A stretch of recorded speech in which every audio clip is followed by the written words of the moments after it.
bavandimwe mukurikiye The Universal Green News TV, UGN TV, muragahorana Imana. Aka kanya rero tugiye kubagezaho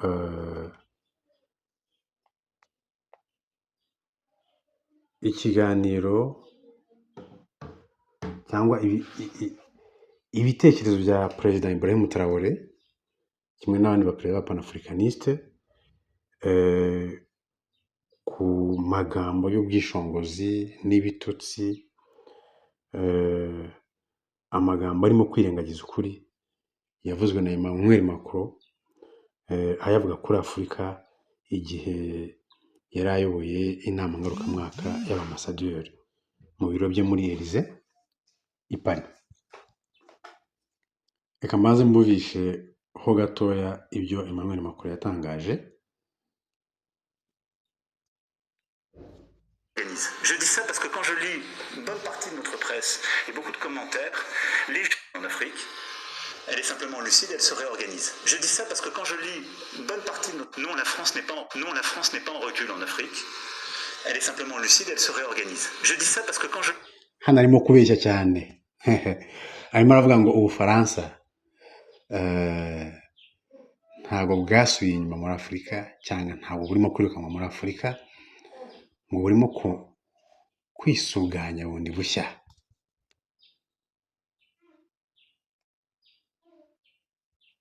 Je lis une bonne partie de notre presse et beaucoup de commentaires, les gens, en regardant avec les lunettes d'hier, disent c'est terrible, l'Afrique, on est en train de disparaître. Non, on a choisi de bouger en Afrique. Ahangaha arabeshya ngo nibo bahisemo kubuja, nibo bahisemo kuba bava mu bihugu bimwe na bimwe birukanwemo muri Afurika. Murabizi ko kugeza ubu ingabo z'Ubufaransa zirukanwe muri Burkina Faso, zirukanwa muri Mali, zirukanwa muri Niger na Chad ejo bundi, barabirukanye ndetse na Senegal. Hano arimo kubeshya rero ngo nibo bahisemo ibyo. No, sibo barirukanwe. Abanyafurika barimo kugenda bakanguka. Bouger parce qu'il fallait bouger. On a regardé notre relation passée, mémorielle, culturelle. On la factualise, on l'assume. Elle était de deux natures en vérité. Il y a une partie, c'était notre engagement contre le terrorisme depuis 2013. On avait raison. Je crois qu'on... Hano arabeshya ko yuko igihe imyaka myinshi bamaze muri biriya bihugu byo muri Sahel barwanyaga iterabwoba, ariko ibikorwa n'ibimenyetso byinshi birahari bigaragaza ko ahubwo bari baraje kurinda iterabwoba, kuririnda kugira ngo rigiye kurwanwa ngo ritsindwe, bakaba barihagarariye, ni ukurihagararira. Hari ibimenyetso byinshi bigaragara. Urugero rworoshye rw'ejo bundi ni uko ubwo nyuma y'uko perezida wa Chad afata icyemezo cyo kwirukana Abafaransa, ndetse nyuma y'uko afata discours avuguruza ibyo Emmanuel Macron yavuze, avuga ko aribo bahisemo kubuja, perezida wa Chad yaravuze ngo oya, ntabwo Ubufaransa bwahisemo kubuja, twe twafashe icyemezo cyo kwirukana ingabo z'Abafaransa mu gihugu cyacu kuko twabonaga ntacyo zimaze. Bukeye bwaho abateroriste biswe ngo ni aba Boko Haram bateye kuri presidence. Icyo ni ikimenyetso kigaragaza yuko igihe cyose urakaje Ubufaransa buguteza abateroriste. Si Ubufaransa gusa, n'Abanyamerika n'abandi banyaburayi, abakolonizateri muri rusange.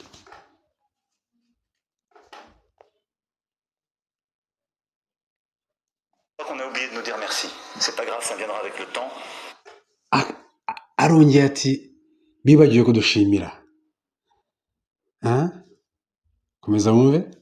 L'ingratitude, je suis bien placé pour le savoir, c'est une maladie non transmissible à l'homme. Mais je le dis. Aravuze ngo Abanyafurika ni indashima. Aravuze ngo Abanyafurika ni indashima, ariko kandi ngo kuba indashima ni indwara idahererekanwa mu bantu. reka twumve mu kanya ibyo nyakubahwa perezida wa Burkina Faso Ibrahim Traoré yamusubije.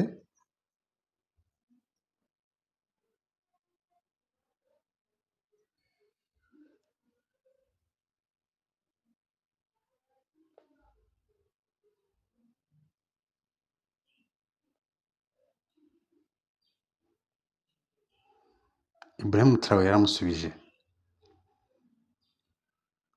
kandi byamubwiye ni ukuri. Reka mbumvisheho gatoya tubone kubikomantaho.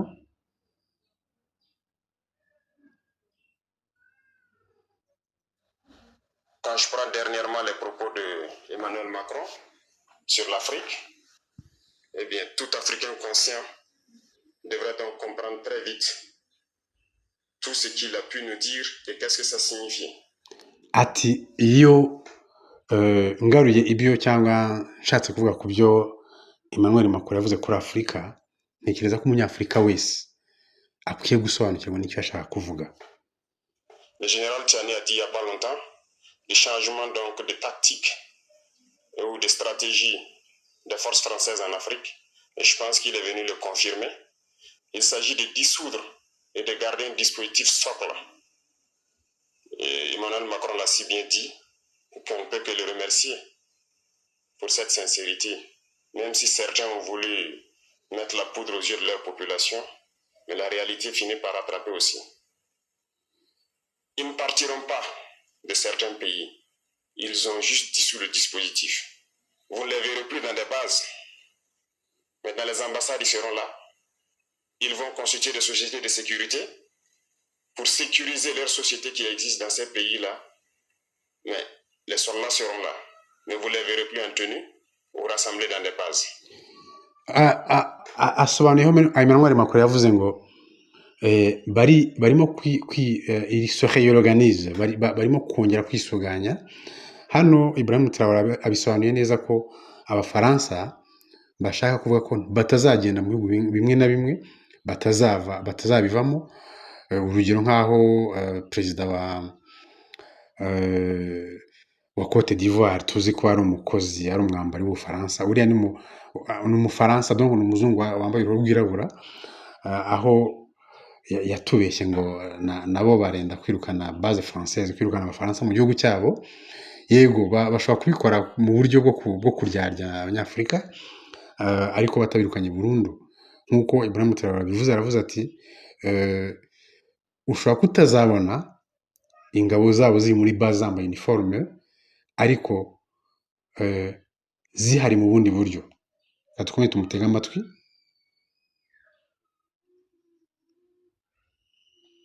C'est tout ce que ça veut dire. Ils vont se réorganiser, mais seront là.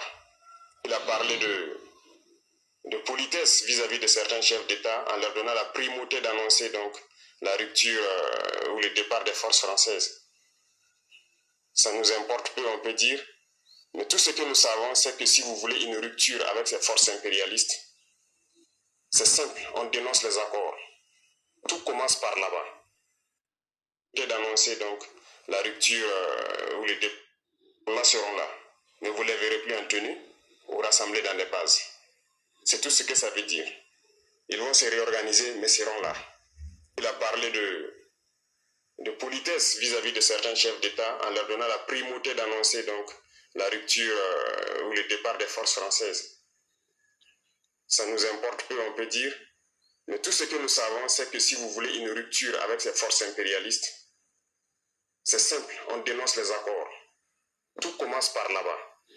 Hano arasobanura kugira ngo umenye neza ko igihugu koko cyitandukanije n'Ubufaransa, cyitandukanije n'umukoloni,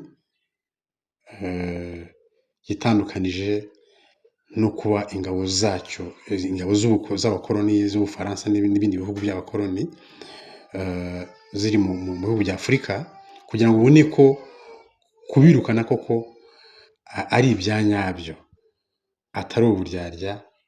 Icya mbere ubanza, etape ya mbere cyangwa intambwe ya mbere, ni ukugaragaza ko ubwumvikane bwabayeho cyangwa accord zabayeho zari zifutamye, zari zikocamye. Et je pense que l'exemple du Tchad, en tout cas, est palpable. Ils ont commencé par dénoncer les accords. aratanga urugero rwa vuba rw'igihugu cya Chad giherutse kwirukana abafaransa. Aragaragaza ko uko babikoze niko ni nk'uko Burkina Faso babikoze, nk'uko Mali babikoze, nk'uko Niger babikoze. Batangiye nabo bagaragaza ko ubwumvikane bwabayeho hagati y'ubutegetsi bwabaga buriho mu bihugu bitandukanye bya Afurika ndetse n'ubw'Ubufaransa bukocamye kandi butareba inyungu z'Abanyafurika.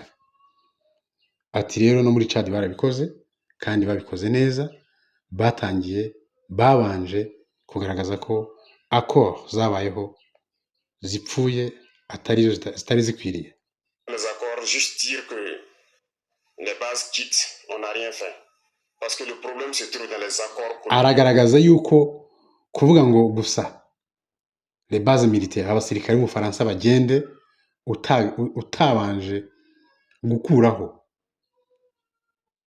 inyandiko z'ubwumvikane bwabayeho hagati y'Ubufaransa na leta zari zihari, zari ziyobowe n'abambari babwo, ntacyo ubukoze. Kandi urebye Cote d'Ivoire yo niko iteganya kubigenza. Ni ukuvuga ngo Abafaransa ntabahari ariko akoro zigihari z'ubwumvikane mu mikoranire ya gisirikare.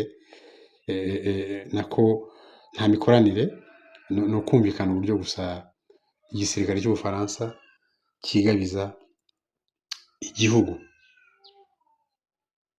Des défenses qui ont été signées depuis l'indépendance. Le plus dangereux n'est pas ceux-là que vous voyez dans les bases. Le plus dangereux, ce sont les conseillers militaires.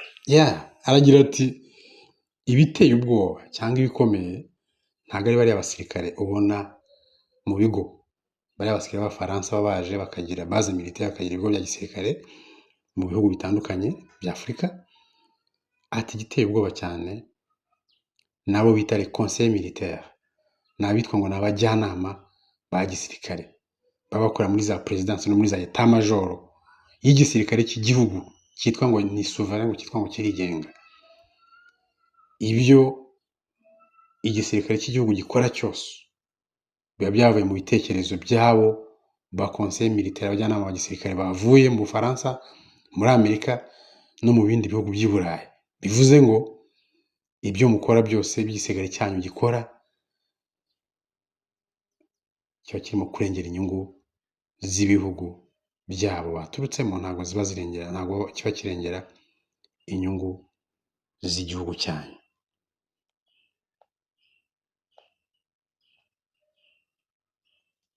Les conseillers militaires existent dans tous ces pays. Ils ont existé au Burkina aussi jusqu'en fin 2022, jusqu'à ce que nous prenions nos responsabilités. Et qui sont ces conseillers militaires? C'est ceux-là qui sont censés mettre en pratique la politique de la France ici. Ils doivent travailler à rendre nos armées très faibles pour que la France puisse toujours avoir l'argument d'exister ici. Voilà. Aragira ati abo conseillers militaires, abajyanama ba gisirikare boherezwa n'Ubufaransa, ariko buriya si bo gusa, Ubufaransa gusa, nuko arimo kuvuga roka du Sahel. Ariko ibihugu byinshi birimo abajyanama ba gisirikare b'Abanyamerika n'abandi. Aragira ati abajyanama ba gisirikare icyo baba bashinzwe ni uguca intege igisirikare cy'igihugu barimo, cy'ibihugu bya Afurika barimo. Tukaba tubona gusa twitwa ko dufite igisirikare ariko nta ngufu.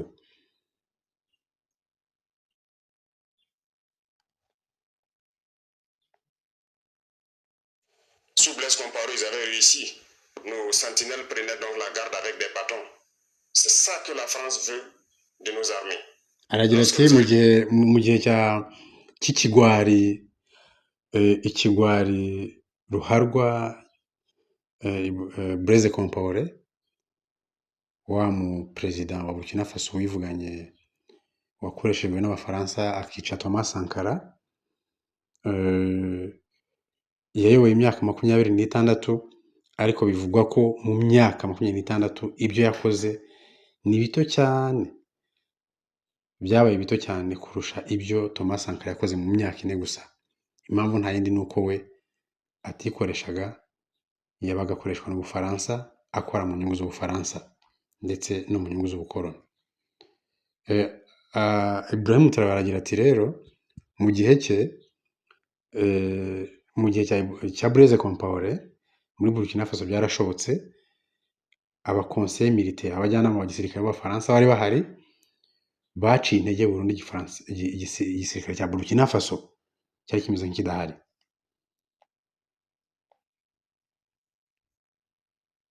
À cette étape, nous n'avons pas le choix que de vouloir qu'ils viennent s'installer. Mais l'armée burkinabé a réussi à un moment donné à se débarrasser des conseillers militaires.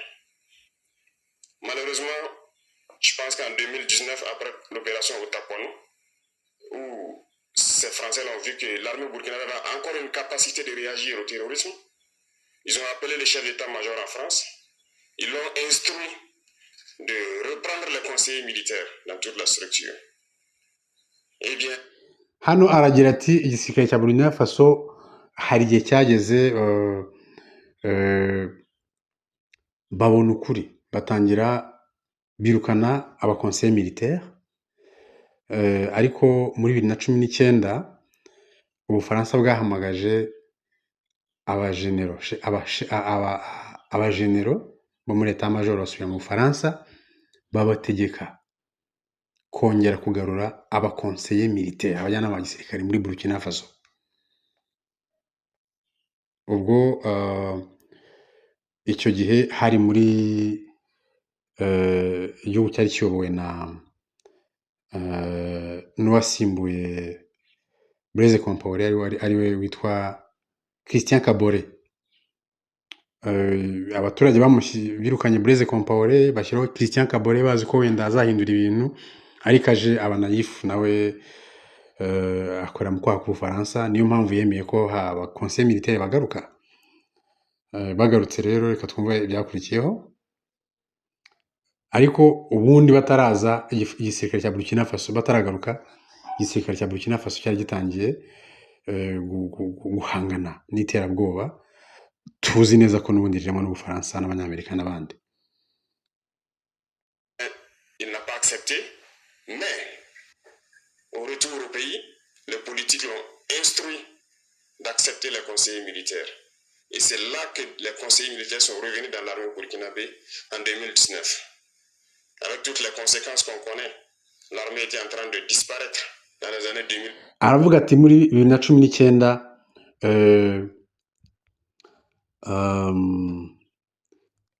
abakonseye militaire cyangwa abajyanama ba gisirikare bagarutse muri Burkina Faso, ingaruka turazizi. Igisirikare cya Burkina Faso cyacize intege burundu kugeza aho cyari kimeze nk'aho kitakiriho, cyari kiri mu nzira yo kuzimira. 2021, et d'ailleurs c'est le moment où beaucoup de militaires ont dû déserter parce qu'il n'y avait plus d'espoir, on était en train de s'effondrer.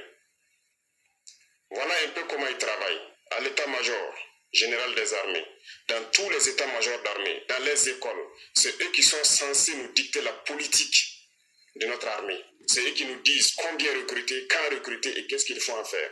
Dore ikibazo gikomeye, aragira ati iyo abo bakonseye militaire bahari uko bakoraga bagihari,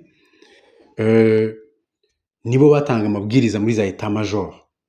Mu mashuri ya gisirikare batanga amabwiriza, nibo batanga amategeko y'umubare w'abasirikare bagomba kwinjizwa mu gisirikare, nibo batanga amategeko y'intwaro zigomba kuba ziri mu gihugu, nibo batanga amategeko yose y'imikorere ya gisirikare mu gihugu. Urwo ni urucabana.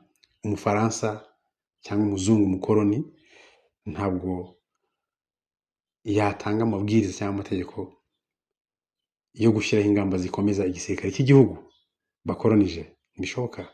Ahubwo ibyo bakora byose bashyiraho amabwiriza yo kugica intege. Ni ibintu byumvikana.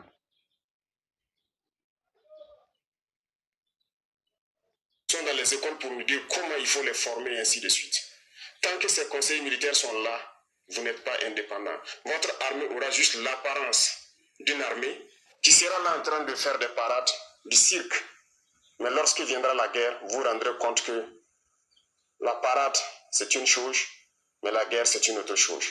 Aragira ati igihe cyose igihe cyose mu gisirikare cyanyu hakiri abakonseye militaire b'umukoroni, hakiri abajyanama b'igisirikare b'umukoroni, muzaba mufite igisirikare kigaragara gusa muri parade cyangwa muri ya ntambuko ya gisirikare, muri marche,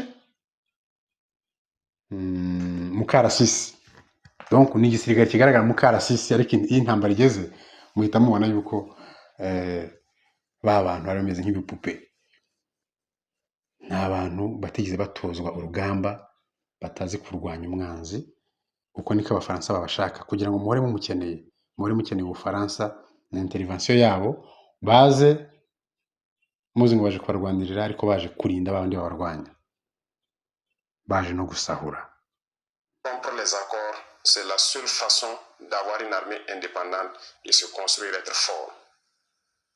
Aragira ati rero kugira ngo tugire igisirikare cy'independant kigenga n'igihugu kigenga, nuko izo accord, ubwumvikane bwose bwabayeho kuva nyuma ya independance, nyuma y'ubwigenge, ubwumvikane bw'imikoranire ya gisirikare n'ibihugu by'abakoloni, cyane cyane Ubufaransa, nibwo ari kuvugaho. Izo accord zigomba kuvaho. Bivuze ngo umuperezida uzabeshya ngo twirukanye base militaire mu gihugu, ariko za accord zigihari, bwa bwumvikane bugihari, inyandiko zigihari zikemewe, azaba abeshya.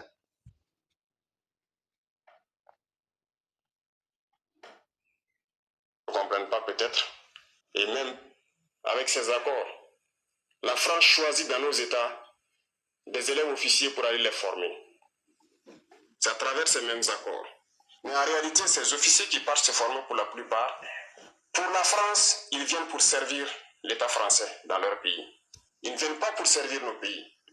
Ils les forment pour qu'ils viennent servir les intérêts de l'État français. Aragira ati iyo hari abanyagihugu bagiye gutozwa ibya gisirikare n'Ubufaransa, cyangwa se niyo batorezwa mu gihugu, ariko batozwa n'abasirikare b'Abafaransa b'abakonseye militaire, batozwa kurengera inyungu z'Ubufaransa kurusha uko barengera inyungu z'igihugu cyabo.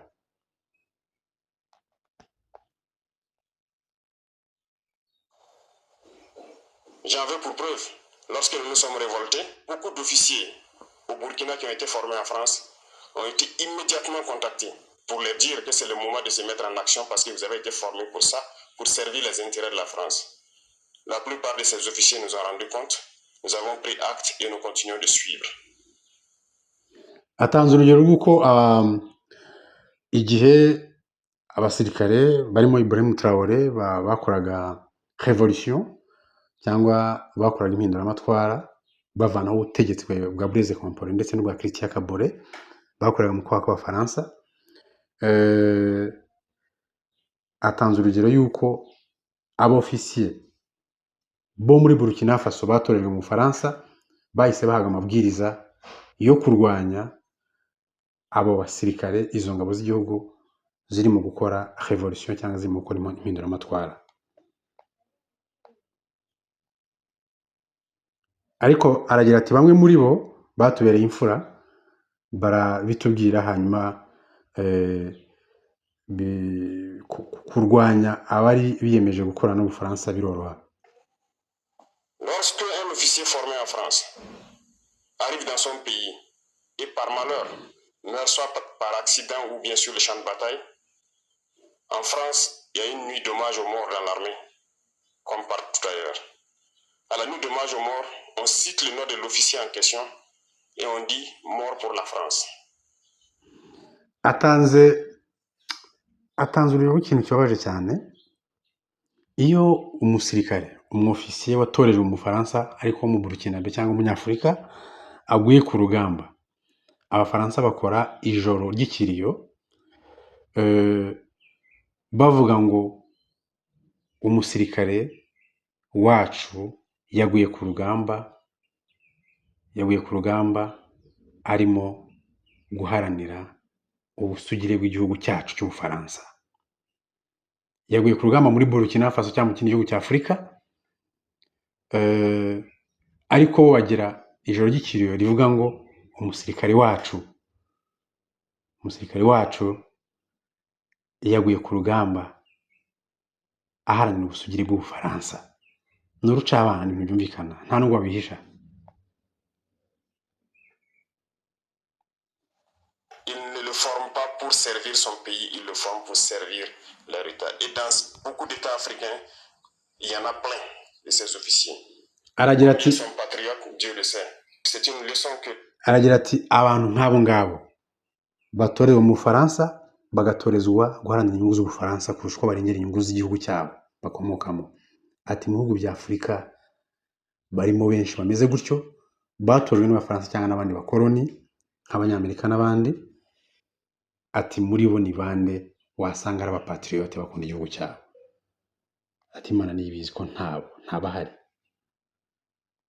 Emmanuel Macron a donné encore au chef d'État africain de se rattraper et de pouvoir vraiment mener cette lutte contre l'impérialisme. Mais en plus de ça, il a aussi insulté tous les Africains dans ses propos. Il y a une partie qui a retenu mon attention, là où il parlait d'ingratitude. Et que l'ingratitude est une maladie non transmissible aux humains. Lui, il est humain, notre ingratitude n'est pas transmissible à lui. Voilà comment ce monsieur voit l'Afrique, voit les Africains. Nous ne sommes pas des humains à ses yeux. Ibrahim Traoré akomoje ku magambo perezida w'Ubufaransa yavuze Emmanuel Macron, avuga yuko atuka